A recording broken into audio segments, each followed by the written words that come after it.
O Senhor esteja convosco. Proclamação do Evangelho de Jesus Cristo segundo São Lucas. Jesus, cheio do Espírito Santo, voltou do Jordão e foi no deserto, e no deserto ele era guiado pelo Espírito. Ali foi tentado pelo diabo 40 dias e 40 noites. Não comeu nada naqueles dias e depois disso sentiu fome. O diabo disse então a Jesus: Se és filho de Deus, manda que esta pedra se mude em pão. Jesus respondeu: A Escritura diz, não só de pão vive o homem. O diabo levou Jesus para o alto, mostrou-lhe por um instante todos os reinos do mundo e lhe disse: Eu te darei todo este poder e toda a sua glória, porque tudo isso foi entregue a mim, e posso dá-lo a quem eu quiser. Portanto, se te prostrares diante de mim em adoração, tudo isso será teu. Jesus respondeu: A Escritura diz, adorarás o Senhor teu Deus e só a Ele servirás. Depois, o diabo levou Jesus a Jerusalém, colocou-a na parte mais alta do templo e lhe disse: Se és filho de Deus, atira-te daqui abaixo, porque a Escritura diz, Deus ordenará aos teus anjos a teu respeito, que te guardem com cuidado, e mais ainda, eles te levarão nas mãos, para que não tropeces em alguma pedra. Jesus, porém, respondeu: A Escritura diz, não tentarás o Senhor teu Deus. Terminada toda a tentação, o diabo afastou-se de Jesus para retornar no tempo oportuno. Palavra da salvação. Glória a vós, Senhor. O povo de Deus no deserto andava, mas à sua frente alguém caminhava. O povo de Deus era rico em nada, só tinha esperança e o pó na estrada. Também sou teu povo, Senhor, e estou nesta estrada, somente a tua graça me basta e mais nada.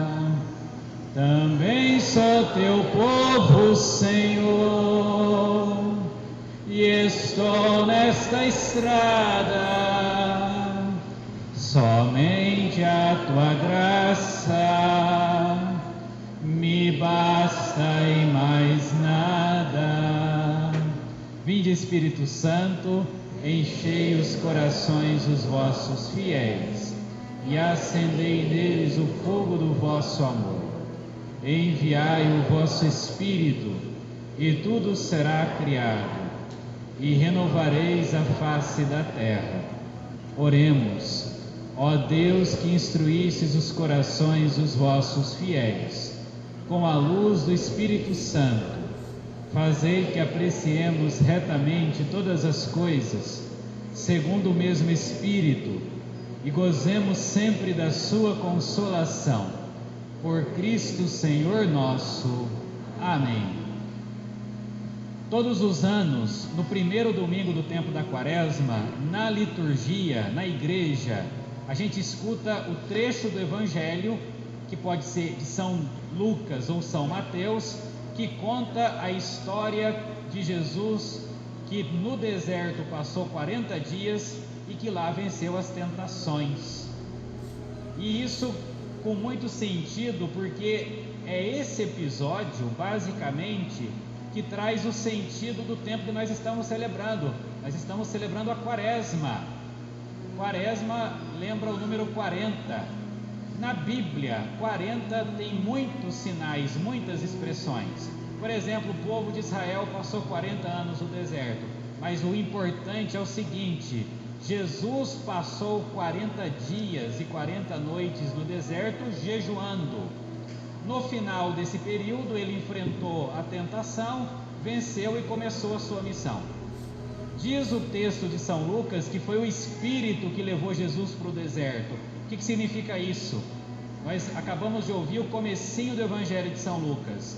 Jesus, a ordem dos acontecimentos basicamente é dessa maneira: Jesus começa o seu ministério, ele encontra João Batista, ele recebe o batismo, no seu batismo vem o Espírito Santo sobre ele, aquela voz que diz que do alto ele é o Filho de Deus, e logo em seguida ele vai para o deserto. No deserto ele foi provado enquanto Filho de Deus, por isso que o Espírito o conduz. O deserto na Sagrada Escritura nada mais é do que a imagem da vida. O que significa isso? Nós precisamos passar pelo deserto, nós precisamos passar pela vida, não há o que fazer, né? Assim, todos nós estamos de passagem, todos nós estamos peregrinando, não há o que fazer, não há como fincar raiz nesse mundo, né? A gente entra nele e um dia a gente sabe que uma hora ou outra, de um jeito ou de outro, nós vamos sair dele. Nós temos que passar pela vida, nós temos que atravessar a vida tal como o povo e Jesus atravessaram o deserto. Ele está sozinho no deserto. O fato de estar solitário no deserto significa daquela solidão, mas não daquela solidão de quem não tem ninguém. Então, uma pessoa, por exemplo, que mora sozinha, ela se sente só porque não tem companhia das pessoas. Não é essa a solidão do deserto. A solidão da qual fala o Evangelho que Jesus sentiu, ele estava sozinho, mas que sentido traz esse? É aquela solidão diante de certas situações da vida. Quando a gente precisa tomar uma decisão, quem que precisa tomar decisão? Sou eu. É a tal da responsabilidade. Então, por exemplo, eu sou o padre da paróquia, eu tenho que vir aqui no domingo rezar a missa. Eu tenho amigos, eu tenho família, eu tenho pessoas ao meu redor, eu tenho um monte de coisa. Mas quem que tem que vir aqui? Eu. Não é? Quando eu acordo domingo de manhã, eu sei o que eu tenho que fazer. Sou eu que tenho que fazer. É a minha responsabilidade. É aquilo que eu decidi fazer com a minha vida. Nesses momentos a gente costuma se sentir um pouco mais solitário. Você pode estar cercado de pessoas e ao mesmo tempo se sentir só, nos momentos que você tem que realizar a sua vida, naqueles momentos que só dependem de você. É esse o sentido da solidão do deserto, e esse sentido é importante. A gente cultiva a vida de oração nesse deserto, é nesses momentos que eu falo com Deus, porque o Pai vê o que está oculto, como diz o Evangelho de São Mateus. É nesses momentos que eu abro o coração. Então eu saí de casa, eu sei o que eu tenho que fazer hoje, só eu sei. Só eu sei o que tem depois da missa, o que tem depois do almoço, o que tem no final da tarde, o que tem no início da noite. E quando só eu sei, o Pai sabe. Nós sabemos o que está diante de cada um de nós. Deus sabe o que está diante de cada um de nós. Por isso que o deserto é o lugar do encontro com Deus, porque é no deserto que a gente se confronta com a gente mesmo, e quando a gente se encontra, a gente encontra Deus. No fundo do próprio eu, nós encontramos Deus. É claro que nós viemos à igreja, nós temos aqui a Capela do Santíssimo, Jesus está lá na Eucaristia, uma presença especial, uma presença toda especial. Mas o cristão, pela força do Espírito Santo que recebeu no seu batismo, aonde ele estiver, ele sabe que Deus está com ele. Quem tem fé nunca está sozinho, quem tem Deus nunca está só. Então Jesus vai para o deserto e no deserto ele é tentado. Eu queria chamar a atenção da primeira tentação, porque a primeira tentação é uma grande lição. O tentador diz o seguinte para Jesus. Jesus está 40 dias jejuando, e ele diz o seguinte: olha, você está com fome? Você não é o Filho de Deus? Transforma a pedra em pão. Prestem atenção, a maldade não está na fome e no pão. A maldade está na relação, na maneira com a qual a gente se coloca das coisas. O problema da tentação é o seguinte: o que o diabo está dizendo para Jesus? Olha, você não é o filho de Deus, você não precisa esperar terminar o seu deserto, você não precisa esperar nada do Pai, faz por sua conta, você pode, você não precisa dele. No fundo está dizendo isso. Ele está invertendo a relação, porque vejam, Jesus é o filho do Pai. A gente imagina que o Pai ama o Filho e que o Filho ama o Pai. Esse amor é mais forte, não é? Esse é o elo mais forte, é o amor entre o Pai e o Filho. O que o diabo está propondo para Jesus? Abre mão desse amor maior, abre mão do amor do seu Pai e faça as coisas como você bem entender. Você não precisa dele. No fundo ele está demonizando a relação com Deus. Nos nossos momentos mais difíceis da vida, a gente às vezes coloca na cabeça e no coração que Deus é um obstáculo, como acontece às vezes até na vida, né? Tem um momento, geralmente adolescência, o tal da aborrecência, o filho acha que o pai é sempre um problema para ele. Tem filho que tem isso na cabeça, né? Quem me colocou no mundo é um problema para mim. Gente, se me colocou no mundo não pode ser um problema. Se criou problema é uma outra história. É estranho a gente desconfiar do amor do pai e da mãe, porque deu origem. Não tem um momento na vida que a gente fica meio assim: olha, eu acredito no amor de todo mundo, do meu pai e da minha mãe não, eles são chatos, eles só querem me dar obrigação, eles só querem ficar no meu pé, eles só me cobram, eles só vigiam, eles só pegam no pé pelas coisas ruins que eu faço. Não gosto disso. A gente tem uma dificuldade com o amor que exige, né? Então, olha, não quero. Então a gente coloca na cabeça que o pai e a mãe é um obstáculo. O que o diabo está tentando fazer com Jesus? Olha, o seu pai é um obstáculo, você não precisa dele. Faça o que você bem entender, você pode. A provocação é essa. O problema não é a fome e o problema não é o pão. O problema é a inversão da relação. Vamos agora dar mais um passo. Eu pergunto para vocês, para a gente entender inversão de relação. É importante ter fome? É importante ter fome. Sabiam disso? É. Uma pessoa que não tem fome é uma pessoa que não está viva. Eu tenho fome. Tenho, faz parte, né? De domingo eu acordo 5 da manhã, às vezes um pouco mais cedo, vou almoçar lá pela 1 da tarde. Olha, quando chega o estômago está lá embaixo. Está lá embaixo. Sente fome. O pão é importante? O pão é importante. Agora eu pergunto para vocês: a gente come para viver ou vive para comer? E essa é a inversão. O pecado está aí, na inversão, na troca. Você come para viver ou vive para comer? Se você viver para comer, com o tempo você vai ter muitos problemas. Você vai ter gordura no fígado, colesterol, pressão alta, diabetes, sobrepeso, obesidade. Parece que o seu corpo vai dizer: não estou aguentando, está demais, eu não fui feito para isso, eu não suporto isso. Ele está dando sinais que não dá conta, porque ele não foi feito para isso. Nós fomos feitos para quê, minha gente? Nós fomos feitos para viver. E as coisas da vida, elas têm que estar a serviço da nossa condição, da nossa vida. Eu não trabalho para viver, ou vivo para trabalhar. A gente fala do pão, mas tem tanta coisa que a gente poderia passar sobre esse crivo, sobre esse critério.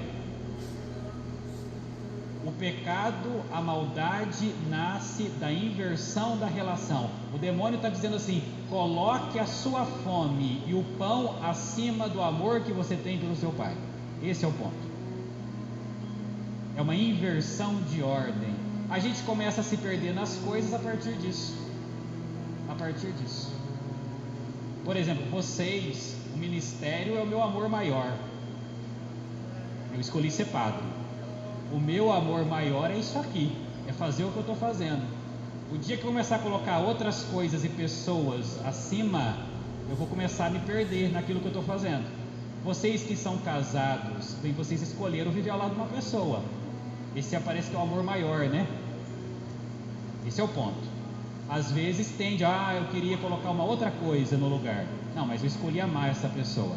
A gente vai se medindo pelas escolhas que a gente faz. A tentação está na maneira de se relacionar com as coisas. Prestem atenção no que eu vou dizer. Vocês sabem que a diferença entre o remédio e o veneno é a dosagem. Tudo na vida que é demais faz mal, até o amor. Eu acho que a coisa mais perigosa, o que mais faz mal na vida é o amor em excesso. Já perceberam isso? Quando uma pessoa te ama demais, ela começa a ficar abusiva. Sabiam disso? Ela começa a ficar sufocante, não fica? Já perceberam isso? Pegajosa, é amor, é bom, tem gente que gosta, não sei se dá conta. Só que depois aí quando você apanha, quando te passam a perna, quando te passa para trás, mas me amava. Pois é, te amava coisa nenhuma, estava atrás de alguma coisa. Se eu parar, porque eu sou padre, olha gente, se eu parar e ficar aqui o dia todo rezando na igreja, o meu ministério não vai para frente. Eu não posso ficar aqui o dia todo rezando, das 6 da manhã à meia-noite. Olha, o padre está lá. Não dá, porque rezar é bom, mas rezar desse jeito não dá conta. Aí vai ficar um monte de coisa para fazer. Nem tempo para homilia eu vou ter para preparar. E não adianta, gente, eu não preparei homilia porque eu passei o dia rezando. Olha que bonito. O que a gente tem a ver com isso, né, padre? O senhor não se preparou? Não. Tudo que é demais faz mal. Tem que ter equilíbrio. O jejum é uma escola. Nós começamos a quaresma com uma escola muito especial, que é a escola do jejum. O que é o jejum, gente? O jejum é preparação. Para tudo na vida a gente precisa se preparar. Clinicamente, por exemplo, né, você vai fazer um exame, tem que fazer uma endoscopia. O que vai te pedir? O preparo. O que é o preparo? O jejum. A gente se prepara no jejum. O que o jejum ensina na preparação? Duas coisas. A primeira delas, o jejum ensina a gente a aprender com as perdas, com as carências da vida. Por exemplo, você que fez um propósito, olha padre, eu estou na quaresma, eu decidi não tomar refrigerante na quaresma. Sabe que está me fazendo uma falta? E faz falta mesmo. Quando você sentir a falta daquilo que você tirou, se lembra que para isso pode te ajudar a dar mais valor. Porque tudo aquilo que é demais perde o gosto. Tudo aquilo que é demais perde o sentido. Tudo. O gostoso do domingo é porque a gente trabalha a semana toda, né? E tem um dia para descansar. Agora, se a pessoa fosse todo dia domingo, que difícil seria, que tédio seria. Se a semana fosse feita de 7 domingos, a gente ia começar a surtar, né? Porque haja entretenimento, né? Televisão, passeio. Hoje na casa de vocês muitos fazem o almoço mais caprichado, o almoço de domingo. Dá para fazer um almoço desse todo dia? Vai fazer lasanha todo dia. Uma hora vai perder a graça. O jejum ensina a gente a aprender com o pouco, aprender com a carência, com a escassez. Quando eu perco alguma coisa, eu aprendo a dar valor. O jejum ensina, a gente não precisa perder grandes coisas para dar valor. Olha padre, depois que eu perdi minha saúde, como que agora eu me valorizo? Mas gente, depois que perde a saúde, dependendo de como perde, é difícil. Padre, olha a pessoa que saiu da minha vida, depois que ela faleceu, eu sinto tanta falta. Pois é, já foi. Agora a gente tem que ter paciência. O jejum ensina a gente a aprender com a carência. A gente precisa aprender a dar valor, porque do contrário a gente vai ficar do 8 a 80. Então não adianta você passar 40 dias sem tomar o refrigerante, e quando chega no domingo de Páscoa, você vai tomar um fardo de refrigerante, vai passar mal. Ai, padre, eu fiquei 40 dias sem comer chocolate. Aí vai lá e compra um ovo enorme, né? E come aquilo tudo. Ficou lá, não adiantou nada. O que você aprendeu? Ficou segurando, depois vem o efeito rebote. Não resolve. Não aprender com o jejum. Segundo aprendizado do jejum, o jejum ensina a gente a dizer não, porque trabalha com autocontrole, com autodomínio. Tudo tem sua hora e tudo tem seu lugar. A gente precisa aprender a dizer não. Agora não. Não quero, não posso, não consigo. Não. O jejum ensina a importância do limite. Quando eu aprendo a dar limite a mim mesmo, eu aprendo a dar limite para os outros. O segredo das relações está em saber dar limite. Jesus disse ao diabo: não. O diabo se afastou. Tem muito diabo que ronda a nossa vida porque a gente ainda não disse um belo do não. Diabo, diaba, tem de tudo, né? Tem de tudo. Gente, eu estou falando besteira? Tô. Nunca disse um não. Eu vou dar um exemplo para vocês. Eu detesto essas coisas. Quando eu vou em loja de sapato, sabe, loja de calçado? Se alguém trabalha, me desculpa, viu? Tem 15 vendedores para te atender. Isso me deixa desesperado. Eu gosto de viver sozinho. Você põe o pé na loja, você precisa. Eu falo, não preciso. Quando eu precisar, eu peço. Eles se afastam, vão atender outro. Você tem que falar. Você precisa de ajuda? Não preciso. Na hora que eu precisar, eu vou atrás. Então tá bom. A gente precisa ser mais claro, precisa se colocar mais. As pessoas têm o direito de saber o que a gente quer e o que a gente não quer, para viverem bem com a gente. Não vai do 8 e não vai 80. Há quem é muito permissivo, mas também há quem é muito rígido. Se coloca, diz as coisas, se limita, mostra o limite para os outros, e assim a gente vai descobrir melhor como fazer a nossa vida acontecer. Louvado seja nosso Senhor Jesus Cristo.